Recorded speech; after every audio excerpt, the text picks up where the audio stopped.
So in today's video, I'm going to be talking about 10 things you need to do before you expect any sales from Redbubble. Now, each of the 10 things I will talk about in this video will be linked to each other. So make sure you are watching the video the whole way through so you don't miss out on any information. Hi guys, my name is Phil and welcome to the Money Game YouTube channel. For anyone that's new around here, I make print-on-demand content to both motivate and to give you guys tips and tricks that can help you to improve your print-on-demand shops. Now, if this is the first time you're coming across my channel and you're looking to learn how to make some extra money online, make sure to hit that subscribe button and turn on the notification bell. That way you will always be notified when I post videos. On the channel, we really appreciate likes as well. So if you do go on to get any sort of value from this video, a like rating would be very much appreciated. And just as the last thing, for those who don't know, we have a free print-on-demand starter guide you can download that's linked down in the description. That is filled with all the information that pretty much helped me to get my first few sales online through sites like Redbubble. However, if you are someone that's looking to turn this maybe into more of a full-time thing, I have a paid step-by-step guide that's also linked down below. The aim of that is to pretty much fast track you to print-on-demand success, and the information in that is what I'm currently using at the moment. Right, 10 things to do before you expect sales on Redbubble. So like I said, I'm going to be going through each step and everything is linked. I've tried to set it out in the order which you should follow it when it comes to you guys putting up your designs and following these steps. I'm almost confident that if you guys follow these steps, especially if you have no sales, this will help you to build up sales. And even if you're someone who's seeing sales here and there, this will allow you to become more consistent pushing forward. Nevertheless, getting straight into it, the first step you need to focus on, so the first thing is to make sure that you're using consistent dimensions. Now, I recommend using the dimensions of 5,000 by 7,100 on Redbubble, and this is mainly due to the fact that these dimensions fit on most of the product on Redbubble. Another nice thing about using these dimensions is the fact that when you're moving forward, when you then upload designs going forward, it's a lot easier to copy your design templates. That way you're not having to reposition your designs on every product, which can get quite annoying. And in turn, using the same dimensions over and over again allows you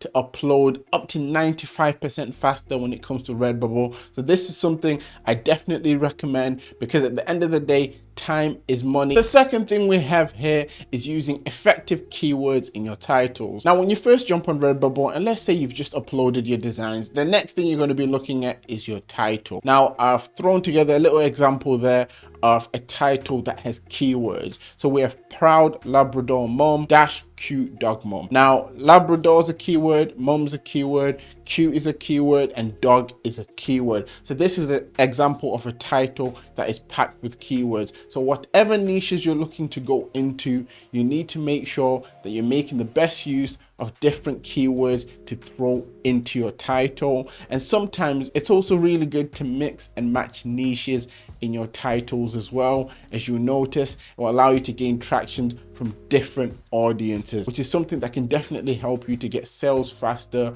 or consistent sales easier as well. The third thing we have here is using relevant tags. So after you've uploaded your design, put your title and maybe even your description, you can then jump into the tags. And as you can see, I've put use 15 relevant tags, and this isn't something that I thought of myself. Now, Redbubble actually recommends that you use 15 tags. If you go on tags and you hover over the little eye on Redbubble, you see this message I currently have on screen, and it says tags are how your audience find your work. Use 15 relevant tags per upload. Use search terms your audience would look for to find your work, including your name. Make sure to separate tags with commas, example, and obviously they've got the examples there. So yeah, if Redbubble is giving you guys this information, and if Redbubble is telling you to do this, they are pretty much trying to indicate to you that this is what works when it comes to the algorithm. So this is something you definitely want to be implementing to your designs when you're moving forward. And to make life easier for yourself, if you create a set of tags, try create them in a way that when you're moving forward with future designs, all you have to do is maybe change that one word. So let's say you have a set of tags for a dog related design. If you was to make a set of tags for a cat related design, all you need to do is change the word dog to cat. cat, so you're keeping fairly similar tags. So the fourth thing we have is making sure that you activate all of your products. Now, I've put a few images on the screen there, and as you can see, the first one is of the standard print clothing. Now, standard print clothing covers t-shirts, covers hoodies, covers a variation of things. And before I go into that a little bit more in depth, you can see it has enabled there. Now, on all of your Redbubble products, you want to make sure that it's green and says enabled, like you can see there. But the main product I've noticed that you would have to go a little bit deeper into is the standard print clothing. Now, the first little screen with the X that you can see there shows what the default screen would look like when it comes to standard clothing. So kids clothes are usually not checked, toddler pullover hoodies are usually not checked, and then kids pullover hoodies are usually not checked as well. So you want to be clicking on edit and then going into the settings by selecting the grayed out tick, and then you see this screen, and all you have to do is make sure that everything is checked, like in the second screenshot example there. This just allows you to make sure that you're optimizing the amount of products you can have, and it also makes you more competitive as well, because a lot of people don't actually check these settings to make sure that they have kids clothing on them. Now, I have done a full video covering kids clothing and how you can change the color on kids clothing. If you want to watch that, I'll link it down in the description. If it's not linked down in the description for whatever reason, let me know in the comments and I'll make sure that it's taken care of. And one last thing as well, when you're activating everything, you should be seeing that you have roughly 93 or 94 products activated. If the number is less than that, then you most likely do not have everything activated. Now, the fifth thing you need to do, so the fifth step is making sure that you create at least 20 to 25 sticker packs. Now, this is something I recently talked about in my shop reviews live streams. You need to be making sure you create at least 20 to 25 sticker packs, mainly because within that amount of sticker packs, you usually find a couple that take off and start doing very well for your shop. Now, the screenshot I have there is just a quick example of sticker packs on Redbubble.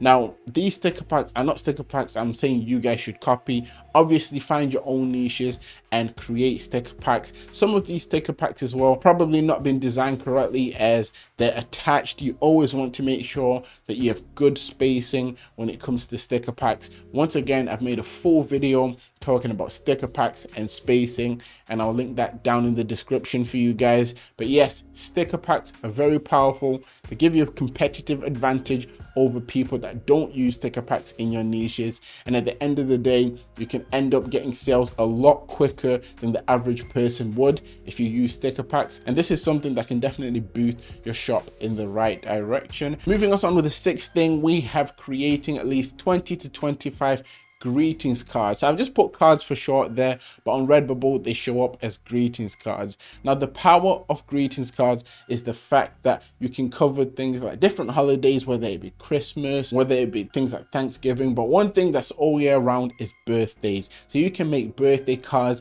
and link them up to trending niches or things that are currently popular, whilst making sure that you are trademark checking, which I'll talk about a bit later on. Nevertheless, greetings cards tend to do well, but if you only make 1 to 5 greetings cards and you put them in your shop, you might not see that much success. Having at least 20 to 25 will give you the chance to get 1 or 2 that might even blow up and start bringing you a lot of sales. And I've been seeing on the channel, a lot of people have been seeing success with greetings cards, so I know for a fact these work. And yes, if you follow this method, if you're making roughly this amount of greetings cards, you will see a change in your shop. And once again, this isn't something you have to do in a day. You can space this out throughout a week and just say, this week I'm going to do greetings cards, this week I'm going to do sticker packs, as well as a few of the other things I'm going to mention. And talking about the things I'm mentioning, the seventh thing we have here in the same breath of creating is creating at least 20 to 25 masks. Now, masks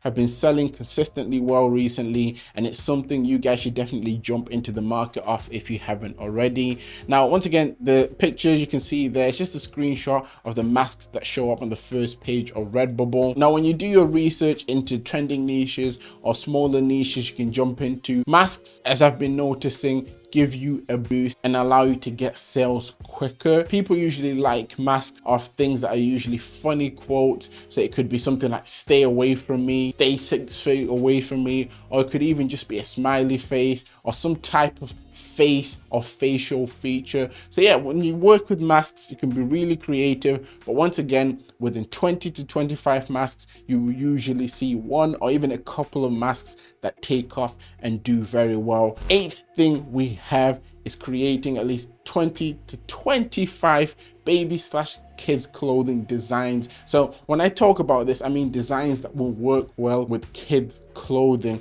Now on the example you can see there on the screen, there's one design that says level 1 human. So that's a design that could be linked to a first birthday. So if you're making, let's say for example, birthday related designs, so whether it's first, second or third birthday, they're designs that can be put on kids clothing. You can get really creative with this, and once again, if you're making 20 to 25 different designs that could be put onto kids or baby clothing, you can vastly increase your chances of getting more sales. You're more competitive and you can put yourself in more niched down areas as well. Moving us on to the ninth thing here, we have making use of Redbubble templates. Now, when it comes to making use of Redbubble templates, I just want to say firstly, not all of the products on Redbubble come with a template. It's just the select few that Redbubble decide to put templates on. What I would usually recommend to use templates with is things like mugs. I've noticed mugs do well if you download the mug template and you put your image on each side of the mug. One, mainly because it allows people to see your image when it comes to searching through Redbubble, and two, because it gives you a competitive advantage when you're selling mugs. Other things that work well with templates as well, I've noticed aprons, things like leggings, even some of the newer products as well, like jigsaw puzzles, they work well with templates. So it's something to bear in mind. And when I talk about templates, I'm not saying that you need to create a template and then upload that as the main image. The templates usually come in play when you're creating an image that you're going to replace on that individual product. And yes, I would usually recommend for you guys to use this if you're noticing that you have a specific product that's getting a lot of favorites, but that's not getting a lot of sales. And the last thing, the main thing that I usually talk about in most of my streams, most of my videos, is the fact that you need to make sure that you hit at least 100 designs. If you haven't hit at least 100 designs, don't be complaining that you don't have sales. I understand some people may get sales before 100 design, but make this your goal. Push to get to 100 designs. Make sure you work smart. You're using the products that I've already mentioned as well and testing things out to see what works for you. Once you hit 100 designs, you will notice certain products will get more favorites than others. Certain products will bring in more traffic than others. And when you get to this point, you then know which types of designs and which types of products to be making more of for your shop. This is something that's effective, something that works. And if you follow everything I've spoke about in this video, step by step, you will notice that you will start to bring yourself in some sales. Now, just some extra bonus information for you guys. If you're looking for trends, if you want ideas, if you come to this website called Bubble Trends, it will allow you to see what is trending on Redbubble. Now, how this works is that it goes from A to Z, taking the top 3 keywords for each letter, and they place them on this site. And this information pretty much allows you to see what people are looking for right now, and this will increase your chances to get sales a lot faster because you're getting active data of what people are looking for right now pretty much. When you're using this, you need to understand that not everything here is usable. So to kind of filter out what's usable and what's not usable, you can jump on a website called Trademark here. Now, Trademark here is completely free to use, and this will allow you to trademark check the trending keywords you find. Once you put the keyword in there, it will show you whether there's a trademark on it or not. Just to use an example and put Among Us, I always use this as an example, I don't know why. When you type in Among Us, you will see that there's trademarks that have been filed for the game and for merchandise as well that's also in relation to that game. So yeah, using sites like this will allow yourself to have a smoother journey when you're uploading designs to Redbubble, because once you know that something's trademark checked and it's safe to use, you don't have to worry about it potentially getting taken down in the future. Nevertheless, that is it for this video. I hope I've given you guys a lot of valuable and useful information. If you have enjoyed this or took anything away from this video, a like rating would be very much appreciated. If you're new and you haven't already subscribed, make sure to subscribe, as I do have a lot of useful videos. For anyone that's made it to this point of the video, down in the comment section, comment down 10-step challenge, because personally I feel like everyone watching these videos should be following this, should make this a challenge that they should follow to see if this will lead them to getting a lot more sales. But yeah, that is it for today. Always remember that everything is rigged in your favor and manifest success.